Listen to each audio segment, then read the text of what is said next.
What's up, guys? Let us take a look at the new gameplay update 7.33e for Dota 2, right after the Bali Major. So I think it's a pretty small, it's a pretty small patch, ladder patch, with only hero changes as far as I know. And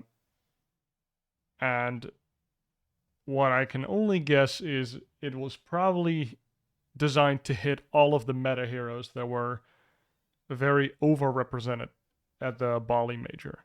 So probably gonna see, well, we see Brood, probably gonna see Morphling, I don't know, but probably Medusa, and then I think they'll leave Anti-Mage alone. Probably Techies as well. Maybe Beastmaster? Or no, I know it's not Beastmaster because he's not here. Timbersaw probably. Those type of heroes probably. So let's just dive into it. It's not a very long patch. We have Broodmother. Broodmother's super strong right now because she's a universal hero, and her insatiable hunger is a percentage, as you can see, of the base attack damage. So since universal heroes are very good at getting a lot of base attack damage, whilst also becoming very tanky, this ability is going to stay super relevant and strong until she's not a universal hero anymore, or it doesn't scale percentage wise anymore. Like back in the day, it used to actually, I think one patch ago, it was not percentage based. So it used to be a lot weaker. Now it's just crazy good. Yo, Eva, what's up? Thank you for the follow. So this one on Broodmother, the same with Magnus's ability as well. Magnus, his buff, like his Empower ability, used to, or still does, give you bonus attack damage on your base, like base bonus attack damage. And the problem with that is that he just did a lot of damage. So they reduced his self buff numbers. Like the buff still does the same on other heroes. So he's still a really good 3 or 2 if you have another universal hero core. But he himself and buffing himself up with Empower just isn't as strong anymore. So with Broodmother, we get a nerf to the mana, and the cooldown has been slightly increased. So now it's just harder to spam in lane, mostly. Like you can notice that the first 2 levels are hit the hardest, with both a cooldown increase and a mana cost increase. But it's still good. You just have to invest a little bit more to be able to spam it like before.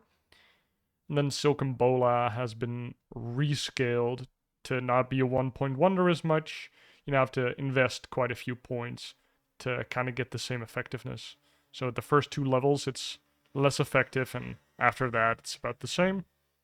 So it's just a small Brood nerf.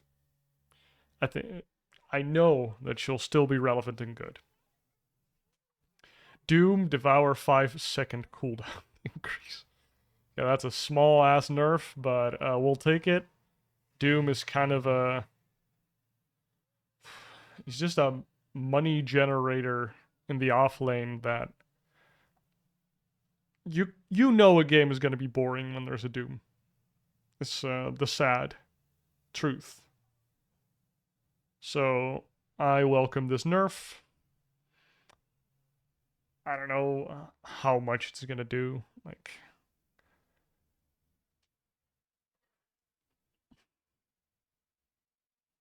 Yeah, it's like 5 seconds. I don't know. It's hard. It's like almost 10%. So it's a sizable nerf, I would say, especially if people use the cooldown timer itself. Like you're always like a second late, you know, because you're waiting for that cooldown to tick down.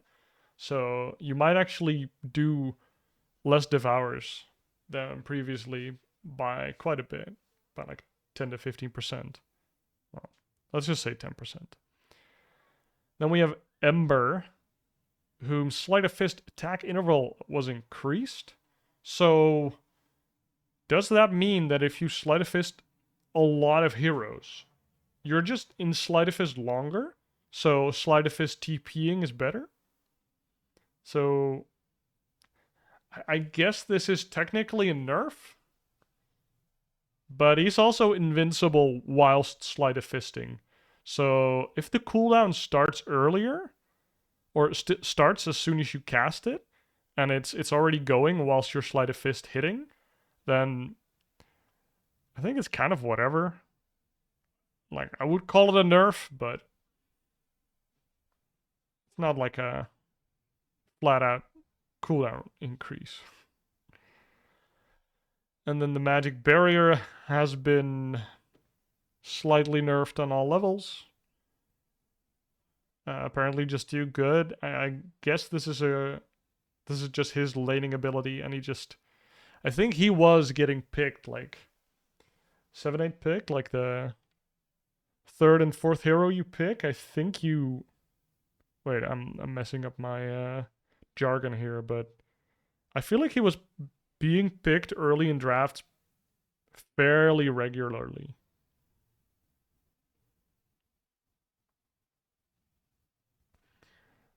And then the whole Huskar thing came, where it's like, oh, we need to no, well, not blind counter, but cheese counter this Ember Spirit because he just lanes very well into most meta heroes. I think the Sleight of Fist, I can't judge because I don't play Ember Spirit as much. Which maybe in the future I want to do a theory crafting bit on all the spirits to see which spirit is the most relevant for an offlaner to master. So for exactly that situation where your mid laners picked Ember Spirit, your team kept the offlaner for the last pick or a later pick at least, and then boom, you see the Huskar come out to crush the mid lane. And then, the mid laner could just hand off the Ember Spirit to the offlaner, and then counterpick the mid with a different hero. I don't know if that's great, but that's kind of the situation that I'm thinking about, like in which mid hero is, or spirit specifically, is most valuable to be flexed towards the off lane. We'll talk about that later. Second, we have Enchantress. Actually, damn Celery, this is all your fault.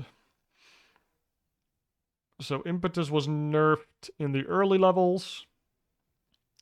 Enchant armor bonus has been rescaled, so it's better at level 4, but it's just Garbo level 1, and quite a bit worse at level 2. And then the same for this, so they kind of want you to get level 3. 3, 4 instead of 1, 2. Okay. So Enchantress nerfs. I didn't feel she was that oppressive, but I don't play zoo heroes that much that I feel hard countered by Enchantress every game. Then we have Medusa. She has been quite oppressive in my pubs. So her base intelligence has been lowered and her int gain has been lowered. So she flat out just has less mana. That is pretty big. And then also her attack damage at max level is really low. But also at the first 2 levels, yikes. Like Split Shot already feels kind of bad at level 1 before this patch. Now it's just going to be tickling your secondary targets. Or I think it's all targets, so also your primary. So you really have to switch around a lot early. Like, unless you have like 3 points in Split Shot, you kind of want to be switching between Split Shot on and off a lot more. And the Mystic Snake has also been nerfed. But it's the same level 1 and level 2-ish. So it's still decent for the early laning phase, but it's definitely less value later. So I don't know if we're going to see off-lane Medusa anymore after this, because her tankiness has been reduced, I think quite a bit. Almost 10%. And then also, it's just harder to farm with her. because your split shot starts being effective, I think, a whole level later, basically. Maybe 2. Yikes. Like, I think carry, she's still fine. Yeah, just fine. I think it's nice for her to actually be able to die. You have Morphling, who was really oppressive, apparently, or very contested at the Bali Major. But I think it was mostly that the Aghanim Scepter stats stealing with Aghanims was just bonkers against Universal Heroes. So, um, oh my god. They fixed that? The target steal has been decreased to 10%. Into Universal Heroes, it's 5%. That's pretty big. Holy shit. So I guess you still steal 15% in total? Holy shit, when I read it like this, it's actually crazy. That means you would steal 20% of every stat? Damn. That's crazy. And then Adaptive Strike has been nerfed quite a bit. Like for the game, it's mostly laning where it's kind of bad now, or worse.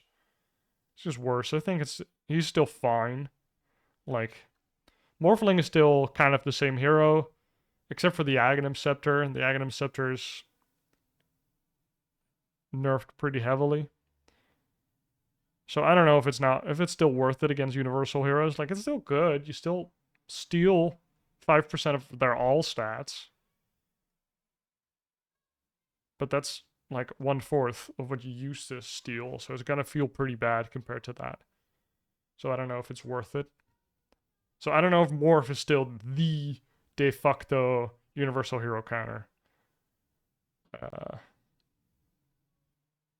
It's probably playable, but I don't play Morph, so you know I could say anything. Pokemon Nether Blast has been getting a lot of shadow buffs, so nerfing Nether Blast early a little bit so you can spam it less in lane. Okay. We were seeing him as a 4 and a 5 just with Storm, and then he just kind of gives you an early tower regardless. So that felt pretty good. Life Drain. Oh, okay, they just slashed that in half. That is... damn. Okay, so they don't like him being a mana battery. They literally halved it. So it takes double the time to pump up your Storm Spirit, whom has Electric Vortex rescaled. It's still the same at level 4, but it's slightly shorter at the early levels, so it's harder to get like a mid kill with it now, because 1.2 is pretty good.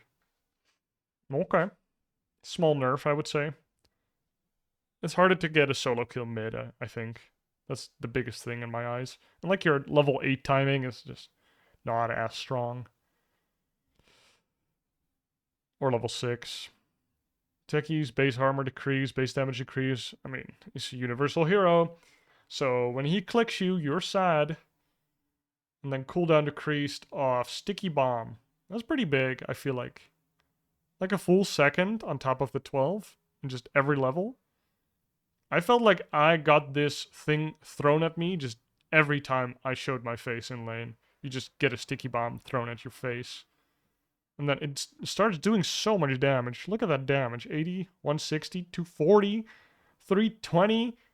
I think that's deceptively high amount of damage. The mana is pretty high, actually. It's a nerf. I don't know if we'll still see it. I would think it's still pretty good. It just, you can do the same thing, but it's just slightly less efficient at it. I think I like that. There's more room for other 4s now and even 5s. Timber Saw. Base movement decreased slightly.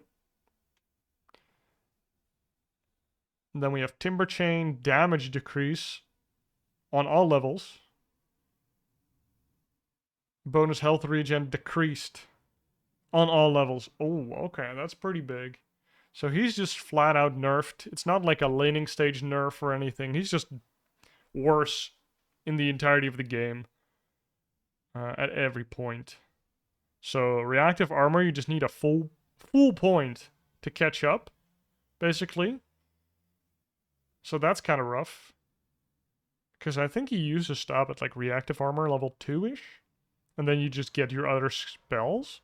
So now you kind of have to maybe get another one. Or Timbersaws go the other way and they get one less and they infest in like a Vanguard type item that gives them more health regen or armor. I don't know what that item would be though, but that's also a possibility. Where you, instead of fixing it with XP, you fix it with gold. Or your timing's just later. And weaker. So that's definitely a nerf. I think we'll still see it with Amar. I don't know if we'll still see it in the mid lane first pick every game. I would like that to change. So, and then we have that's the last hero already. Okay, small patch as I said. We have the Undying base health regen decrease from 0.25 to minus 2.5. Okay. So he gets 2.9 HP regen because of his base strength, probably. So he is just too good at trading? Question mark. Item shard now allows Tombstone to be unit targeted on cast. Oh, so you can target the Tombstone on a hero? That's really funny. You can just... Okay, so it's slightly less mechanically demanding. Like, you don't have to put it in the chrono and then use the grab ally, but you just use Tombstone on the ally and it just works. Item Shard no longer grants the grab ally ability to neither Undying nor the Tombstone. Allies can still right-click the Tombstone to get inside. Okay, so that's a nerf. That's a nerf. So if you have a Tombstone and then your carry standing next to it, and then they get chronoed, they can't get out. You can't save them anymore. So yeah. So just less good. It was honestly quite insane how good it was. So I think it's still good. If you now kind of have a reason to save the Tombstone a bit. I don't think you'll ever do that unless people jump you. It's like a kind of a disruption from Shadow Fiend right now.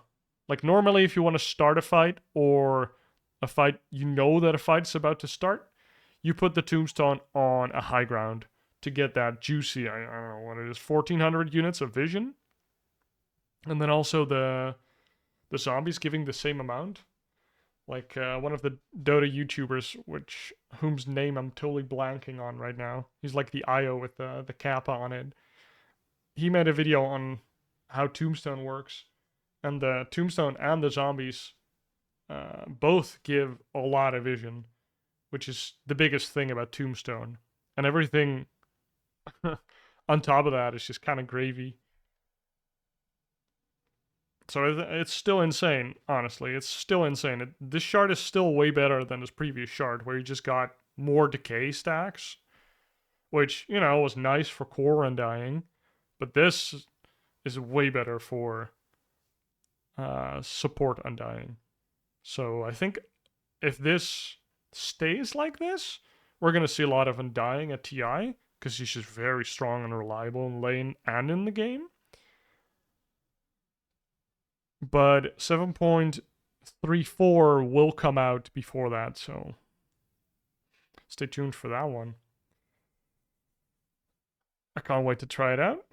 See what other heroes people are picking up. Alright, I'll see you guys in the next one. Cheers.